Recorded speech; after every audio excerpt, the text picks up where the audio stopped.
Hello, hello. Welcome to Conscious Embodiment, Astrology and Dreams with Dr. Michael Lennox. I'm your producer, Zoe, and of course, we have Michael here. Hey, Michael, how's it going? Well, hey. One way that it's going is that we have found at least a temporary fix to the computer challenges that were plaguing us the last couple of weeks. So it is very nice to be sitting here actually conversing with you, Zoe. I so agree. And this week is the astrology for the week of September 26th. Yes, September 26th through October 2nd. Though let's just start with just a little bit of a recap of the new moon that we just hit, yesterday. That puts us into the current lunar cycle, which is brand new and kinda thank God. So, at the risk of saying to everybody that this lunar cycle is going to be a little gentler than some of the others, and having that, having the solar system turn me into a liar,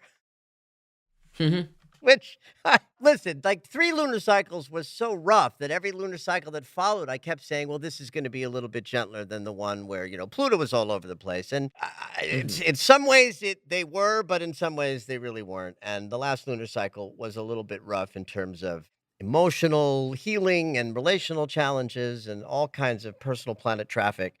And this is a lunar cycle with the sun in the Libra mansion. So we're already in a place of greater harmony and balance energetically. And the next lunar cycle is eclipse season. So that promises to Oh, be a wow. very, very bumpy lunar cycle. Hence, I get to say that this lunar cycle should be gentler. And to certain extents, I think that's actually true and accurate. And this lunar cycle lasting until when? Well, that new moon takes place on October 25th, right? So the lunar cycle started with a new moon late in the day on September 25th, yesterday. And the next new moon that's an eclipse is early in the day on October 25th. So we have the month of October, or at least the first 3 weeks in October, that are part of this lunar cycle before we get into the wormhole of eclipse season that starts the last handful of days of October.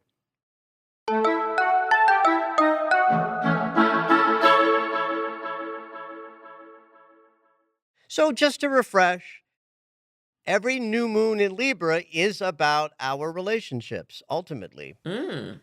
Of course, this is about all our relationships, not just romantic relationships, although Libra is a sign that is ruled by Venus. And so we tend to think of Venus and Libra as the relationship sign, and it is, but it's more important to think of Libra as the mirror consciousness and not just like romantic relationships. What's a relationship but two people sort of looking out at each other saying, you're you and I'm me, we're separate, but we're going to share an experience, hopefully, that is balanced and harmonious between what you bring and what I bring. And that's a Libra consciousness. But that idea isn't just about romance. It's like, I'm going to bring what I bring, and the world is going to meet me exactly at the place where it sees what I'm bringing. That was a horrible sentence, meaning Mm. you get what you put out, Right, and right. you see and feel the world based on your own mental and emotional equivalent of it. Mhm. So if you haven't set your intentions for this lunar cycle, please do so. It's, about a good sort of 3-day opportunity. So yesterday, today, and tomorrow is the rich, intention setting, time frame in any new moon. And it's absolutely a moment to set intentions for powerful relationships and a powerful relationship with the world that you are meeting. Expanding on that, are you saying envisioning how you want to be interacting with people and putting that intention out? Yeah, absolutely. That's actually a great way of sort of describing how this might work, behind the scenes that they talk about in manifestation consciousness. That if you say, for example, you're somebody who is not in a primary relationship and you desire one, and you want to set intentions at this time for such a thing, manifestation technique tells us that in order to best attract something to you, You want to go inside your own mind, heart, and body and generate an aligned sense of what that desire might feel like should you have it already. So the mind says, I desire the relationship. The feeling body says, oh, not what will that feel like? That's a question. You don't want to put a question in an intention. You want to be saying things like, this relationship knocks my socks off. I am so excited to be attracting a relationship where all my needs are met. How beautiful it is to experience my readiness to meet partnership from a whole, complete, and integrated self, ready to attract another whole and integrated human being to share this feeling with. And of course, this new moon is perfect for that because of the archetype of Libra. But if you remember from last week, Venus, the planet of love, and retrograding Mercury are conjunct right now. Hmm. That means our hearts are ready to receive a kind of mental alignment with digging into the places where deserving and esteem and a heart that's ready to receive gets in alignment with the thoughts of the intentions we desire to set. And there are a handful of things happening this coming week with both Venus and Mercury in his retrograde status that make it an important week for touching into the desires of your heart and a thinking and perceiving process that is busy aligning itself to be congruent with those desires.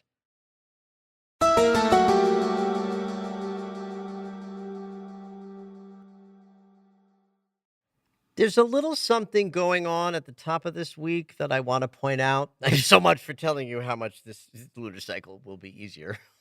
But we do have the sun activating a couple of transits today and tomorrow, and solar transits are about our conscious awareness. So the sun is opposing Jupiter today, which in and of itself is a kind of an exuberant meet-up with all that's possible with regard to abundance and good fortune. Jupiter holds those consciousnesses. It's the great expander. Jupiter is about abundance. Sun, conscious awareness. And when two bodies interact in an opposition, something's got to happen, right? It's a dynamic activation. And so when it's conscious awareness and abundance, the only negative artifact of that would be over the top. It's like we're looking to right size our sense of deserving, and for most people, that means increasing the sense of what you might, feel deserving of.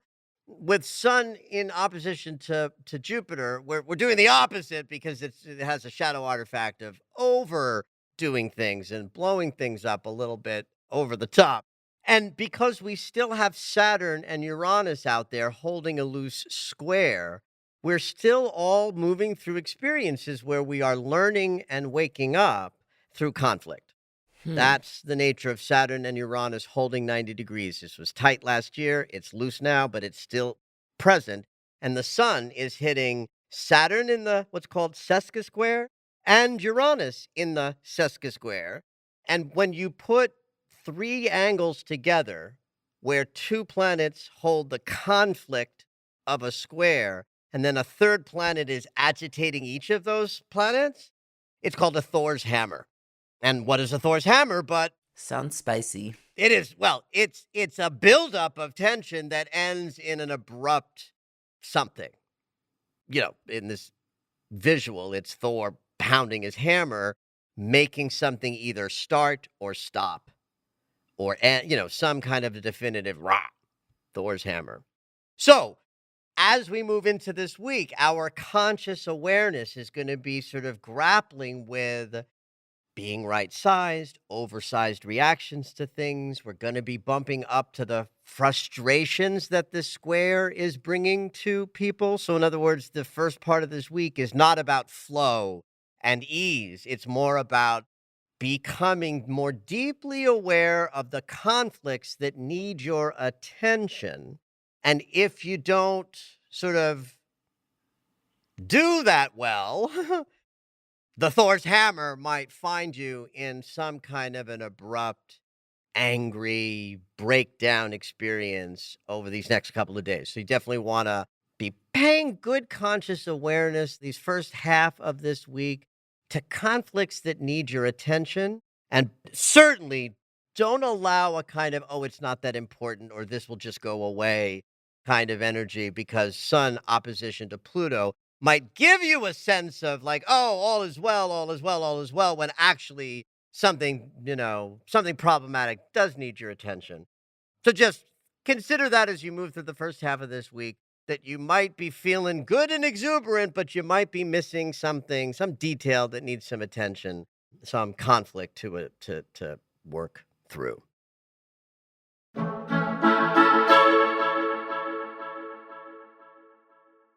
Part of why what I just talked about is important, like right sizing things, is there's a little bump in the middle of this week, right there on Hump Day Wednesday. Jupiter is going to semi square Uranus. This is a passing transit, not one that will happen 3 times because of retrograde motion. But Jupiter is all about getting bigger, doing more, and expanding into all possibility. Uranus is also about more and bigger, but from a perspective of freedom and waking up and trying new things and taking risks. So if you take a planet that's about expansion and a planet that's about like risk and sudden movement, and you put them in a mild conflict geometry, there's going to be some trouble in the week of moving too fast for your own good, of biting off more than you can chew, of Hmm. desperately wanting to free yourself from something and then finding that you missed the lesson that was in the mix for you to stick in the room to begin with. So if I have any message about these first few days and into and through Wednesday and maybe even to Thursday, is be discerning when making any sort of decision. That impulse and the desire to act fast will be everywhere in a week where you're probably better off deferring decisions or really opening your eyes to see what the landscape is before making any choices that are impulsive. Two reasons for this are all of the dynamic tension that I just described that make these first 4 days of the week a little bit like an anything can happen and probably will sort of setup. But also, Mars is in his retrograde shadow, which means that decision making and the things we choose are going to likely have impact over the next 7 months, because the decision making planet's going to go backwards in November and December. So while he's in this pre shadow period, we want to make sure that we're not making any decisions casually or cavalierly, because things we choose we will have to deal with in the months to come. And so, with the setup for impulsive decisions leading to trouble this week and Mars in that posture, it's just a good week to be a little bit, let me sleep on it and I'll decide tomorrow kind of thing. Noted.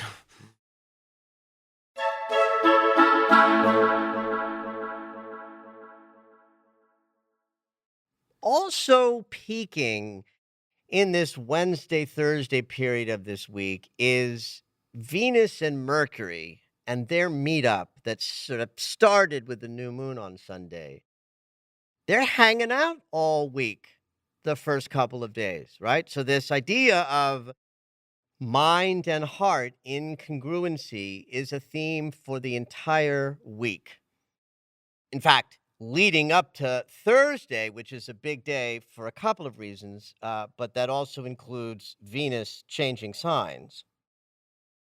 Monday, Tuesday, Wednesday, and then into Thursday, we've got mind and heart traveling together, giving us this opportunity to really like go into the inner landscape and feel what it's like when the cosmic heart and the cosmic mind are in congruency. We have an easier access to that same congruity inside ourselves. And then as we move through Wednesday into Thursday, both Venus and Mercury, heart and mind, are going to trine Pluto.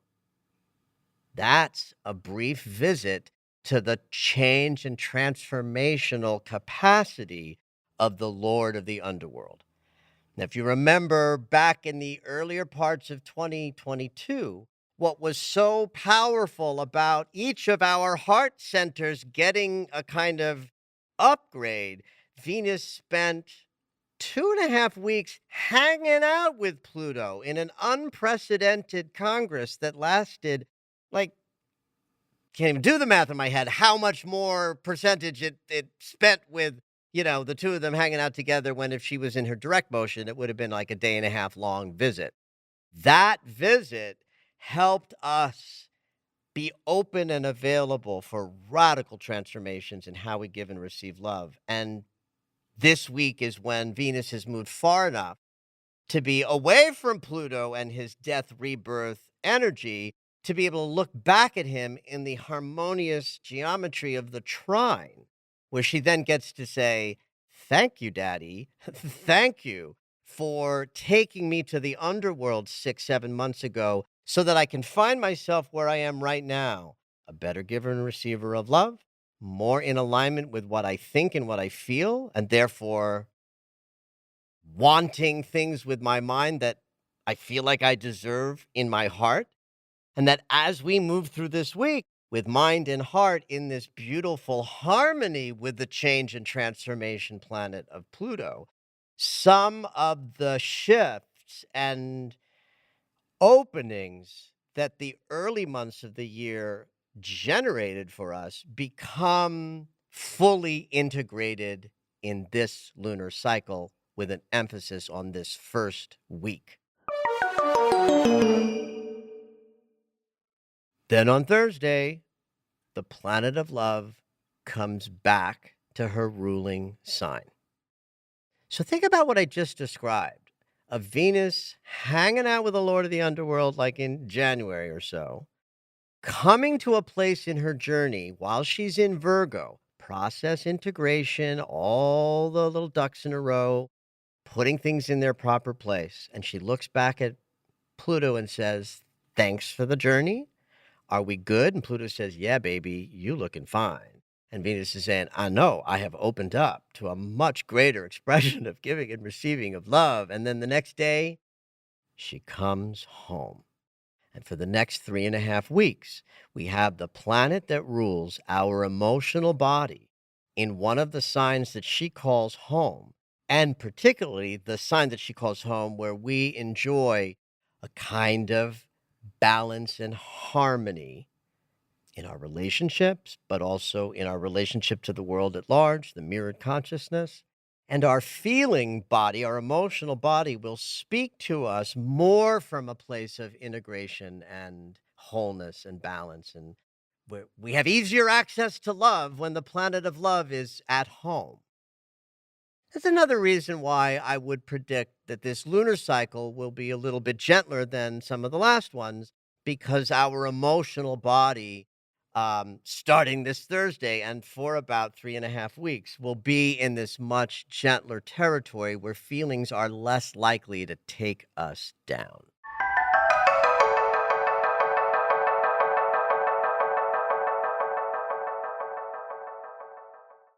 So the last thing I'll say about this lunar cycle is something that actually I'll be talking about at the end of October when it shows up again.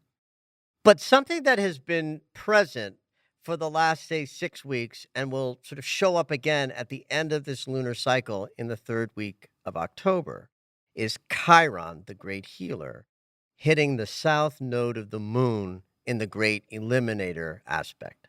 The south node of the moon is where we hold all of our past, our baggage, all the things we got to let go of in order to move more powerfully towards our north node of Dharma and destiny, is held in the south node. And so he did this angle a couple of times right in a row in the last lunar cycle. And then with this one, he just pops in at the very end, like just as eclipse season is starting, a day, 2 days before the next new moon. Chiron will hit this sort of exit strategy of our wounds of the past one last time. Hmm. Except not really, because he does it one more time in December, but one last time in this sort of, bunch of months in lunar cycle. what I love about this coming at the very end, as we're about to go into eclipse season, is while that does set this lunar cycle up to be one where we are, in fact, investigating wounds of the past that block our ability to have greater love in the present, I like the fact that the mechanism for a deep release happens at the end of the lunar cycle, just as we're going into Scorpio season and a new moon in Scorpio that's also an eclipse. It's a pretty powerful, pretty powerful way to end this lunar cycle. And of course, we'll be talking more about that as we go. But in the meantime, back to this week, kids. It's a wonderful week to be setting intentions for powerful relationships, more love in all aspects of your life, and an ability to sort of create more balance and harmony between what you experience on the inside of your consciousness showing up on the outside of your consciousness as powerful new intentions. Have at it, kids.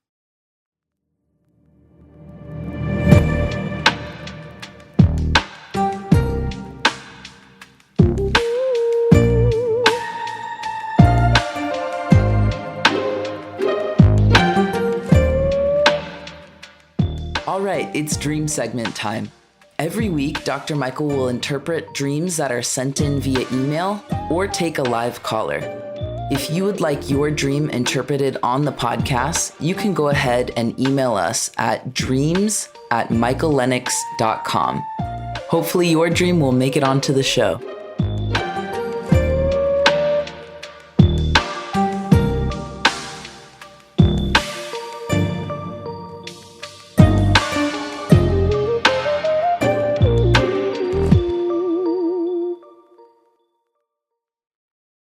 This week we have a call-in dreamer. Hey Beth, what you dreaming? So I had a very interesting and super clear dream a few weeks ago. There were two dots on my left thigh, kind of looked like pimples or, some kind of, some skin thing. And one had a green Like dot. organic. Yes, yes. And there was a green dot on one of them. Oh, colors. And so I reached down and I squeezed it thinking it was going to pop like a pimple. But instead, a shoot. Very satisfying thing to do. Yes, exactly. There was like a plant shoot that started coming out of it, a very fresh, new plant shoot. And I kept pulling and pulling and pulling. And it was about, Ooh. I don't know, a foot long. And then my thigh opened up. There was no blood. You sort of see muscles, but there was no pain. And then I kept pulling, and the green shoot turned into what looked like to me the inner leaves of a celery stalk, or if you leave radishes too long in the refrigerator and they start to sprout, and that real kind of fractal yes. looking plant matter. And I kept pulling. Ooh. And then I pulled an entire bunch of radishes out. They were bound together. There was no dirt, no blood, no pain. And I immediately knew that I was supposed to give these radishes to someone who was right behind me. I couldn't see. I just kind of felt the essence of this person.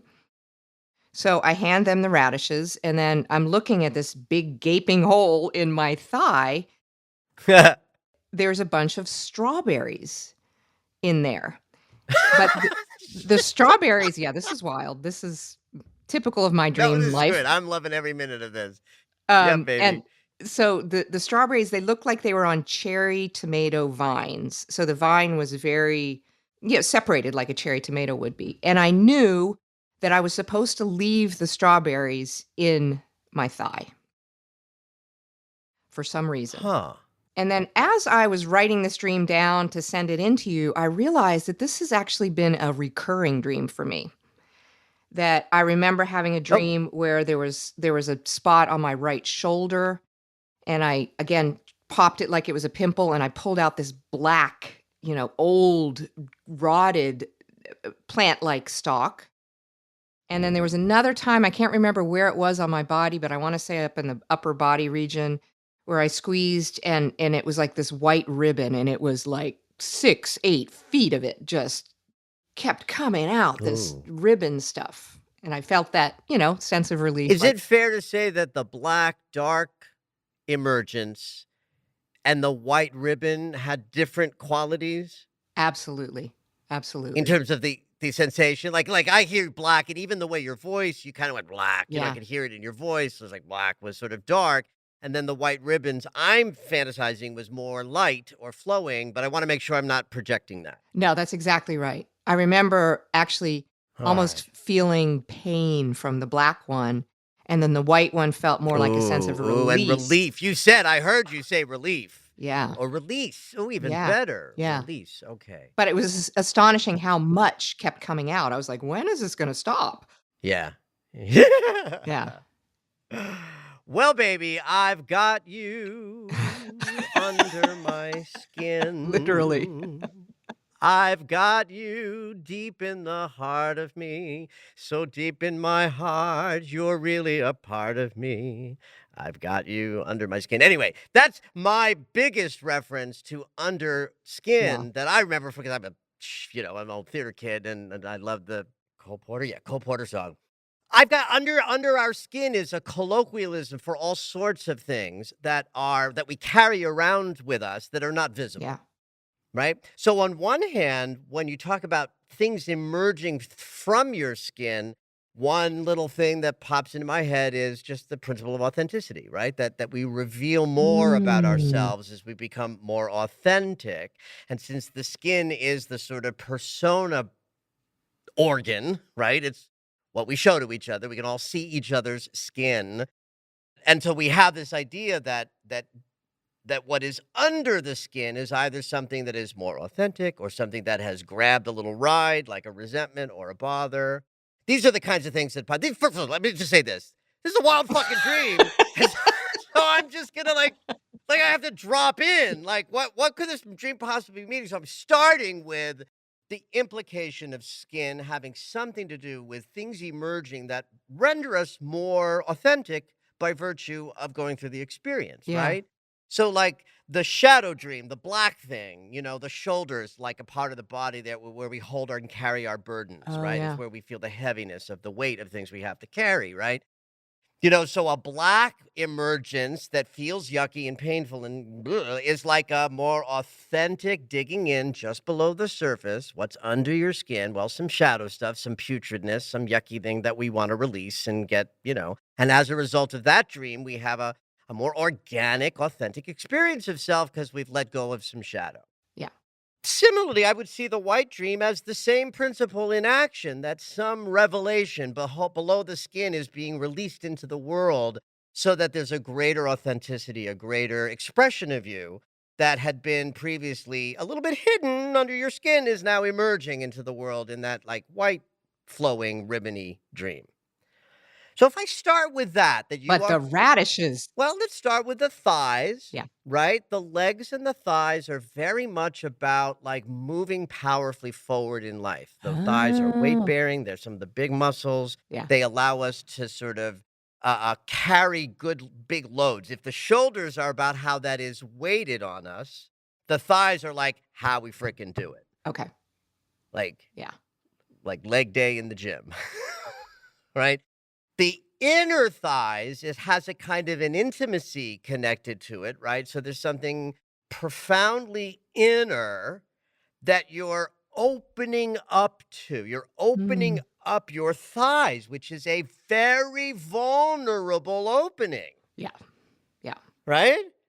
This is not like flexing your shoulder and your arm muscle of like strength and power. This is like, here's my power, but I'm going to open this up and reveal things that are powerful and hidden. And for a woman, the thigh opening becomes even something more profound because of the connection to sexuality and procreation, right? That there's Right. if I open myself up to my most powerful creativity, I find that I have things available to me right away if I'm willing to do the investigation. That to me is the dots on your leg. The green dot gets your attention. Green is the color of the heart chakra. Oh, yeah. Yeah. So that's an interesting little detail because then everything that comes out of your thigh is red. Yeah. Except for, like the fresh shoot, like that, the freshness of, like, it was a shoot that a plant shoot that was just brand new that I was emerging, and Right, right. And what does it birth? yeah. It's a green shoot. So we have heart chakra consciousness from the emergence of the shoot, and it bears red fruit. Mm. So it's like I get my attention is triggered by the green dot. Heart chakra says, press here. So I do. I squeeze, I push the button. Then the green shoot, the heart chakra says, look what I'm growing for you in Mm. this powerful place in your body that helps you march into your life with greater strength. There's no pain in this investigation. It's just getting in touch with what's growing in you that's ready to expand your walk through life.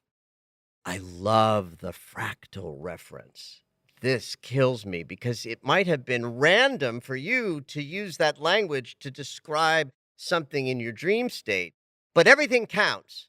In other words, your use of fractal to describe the dream to us counts as much as any visual that's in the dream itself. Yeah. Right? Because you're choosing to use a principle, a construct, to describe the wisdom in your dream. And fractals are the evidence that all of life operates through patterns. When we discovered fractals in the last century and the math behind them, the consciousness through math and quantum physics and the thinkers who explore the world from those perspectives blew open, and suddenly we had awareness of the randomness and chaos of the universe and the math to describe it. Yeah. Fractals led to math that could describe the random spots on backs of cows and the way that mountains form in these patterns that don't look like patterns, but they are when you understand fractals. So fractals relate to in the infinite nature of consciousness and the way everything replicates everything else. So I think that's important, that in this dream that I think is about scratching below the surface of your skin to find more power and strength, it's also getting you in touch with that everything replicates everything else, including your strength and power Oh, yeah. and your ability to tap into it. Like it's your power and growth through life, through age and wisdom, is like a fractal expression of tree branches growing out that symbolize your life in these patterns that fractals describe. So I think that counts, that you're getting in touch with universal principles about how consciousness works just by saying, it looked like fractals. And I remember, I didn't mention this earlier, but I remember thinking in my dream, oh, it's like fractals or like lungs, because lungs look fractal like Yes, too. So there lungs was, and the villi lungs look just like the leaves of trees, and this replication and this pattern connection is what we start to see in the form of synchronicities when we step onto a spiritual path and we get revealed on a regular basis. There's more going on than meets the eye. And how do we know? Patterns, replications, fractals. So what I love about the radishes, the celery stalk that turns into radishes and then also strawberries that also resemble cherry tomatoes, is that we're in red, right? So if we just go to the color and use the chakra system, it's root chakra. It's needs met, it's security, it's the groundedness that allows us to go out into the world powerfully because we feel like all my needs are met and I feel strongly connected to groundedness and safety. But I also love that, in the world of nutrition, the darker the thing, the more nutritional value it has. Yeah. Right? So beets and dark red things and berries that are almost black in color have more antioxidants and nutrition available. I'm not a nutritionist, so I'm not speaking from authority. This is my cursory knowledge from being, out there in the world. So red vegetables and red fruits have a significant amount of nutrition that is richer and deeper because of their darker color. Right. And well, I was thinking of the vine. The vine was so significant to me, and I don't know whether that was, me again consciously thinking of the patterns, Well, yes, you say the Fibonacci. vine feels significant, and then I think, well, fractals is about patterns, but so is vines. Vines say as I grow, I sprout a new fruit, and I think it's my only expression in the world. But guess what? I grow a little longer, and then I'm ready to bud another fruit. Yeah. And then I think maybe I'm done with my creativity now, but it's like, no, the vine keeps going and another fruit appears. So the Yeah. vine consciousness is as if to say, I have an infinitely flowing ability to keep moving through life and creativity, and I'm going to keep getting fruit as I go. Ah, that makes me And then emotional. you have to share the gifts and blessings with others. Yeah. Like, the gift isn't any good unless you share the blessing and benefit with all. That's my standard prayer is always we share the benefit with all because we are one with them. And that's the impulse to share, to give away, to turn around. You've got to hand your blessings off. Oh, okay. Or we can't, there's an old saying in the 12-step rooms that says you cannot keep what you have unless you are willing to give it away. Oh, right. Yeah, because part of it, I knew that the strawberries were supposed to stay in me, but I Now, had a sense that's that fascinating. yeah. So you're ready to give away the radishes, but the strawberries you keep for yourself. The first thing that pops into my mind about that is that reminds me of sort of sweetness and boundaries and knowing who we are and making sure that Mm, we are always reserving the sweetest aspects of who we are to give to ourselves, which, of course, people lose right, left, and center from wounds and codependency and overproductiveness and, too much yeah. intellectual orientation towards life, right? So we tend to give everything away, and this dream is saying, "Yeah, give the radishes away because they're nutritious and they're helpful, but the real yummy, tasty berry, keep for yourself." Oh, wow. Yeah, because I was feeling like, well, when do I give those away? Like, I was ready to give Well, them then away, and when then you have yeah. the dream where it comes popping out of your thigh, and it's like, now it's time to give the strawberries away, right? Right? Who knows when, right? But the Yeah, clarity of the dream is not now. Those are for yeah, you. Whether we identify, if people are listening, identify with then you save the strawberries to be generous with yourself, or if somehow the strawberries just represent something that's emerging but isn't quite mature yet, needs to be held on to. It's not quite ready. That right. might be your Okay. discernment showing up and saying, this consciousness of the radishes is ready to share, and the strawberries aren't. Yeah. Then you wait for a dream about strawberries. Coming out of my ear or something crazy, who knows? There you go. Well, thank you, honey. Whew. This was fun because when you finished doing the dream, I was like, I don't know where we're gonna go with this, but we just dive in and look. It tells us a Yeah. story. It tells us a No, I can beautiful see a story. lot of ways that it relates to my I life. love that. I love that. Yeah. Yay. Thank you so much. I'm gonna go back and listen to this again. Well, thank you, Beth, for coming Yeah. on. What a pleasure. Thank you for all you Yay. do, both of you. Thank Well, you. thank you, Yeah. honey. My pleasure. Thank you for listening to Conscious Embodiment, Astrology and Dreams with Dr. Michael Lennox. You can find us on Apple Music, the iHeartRadio app, and anywhere you find your favorite shows. Head on over to michaellennox.com for information on astrology readings, the Daily Astro Alert subscription, upcoming classes, and to join the mailing list.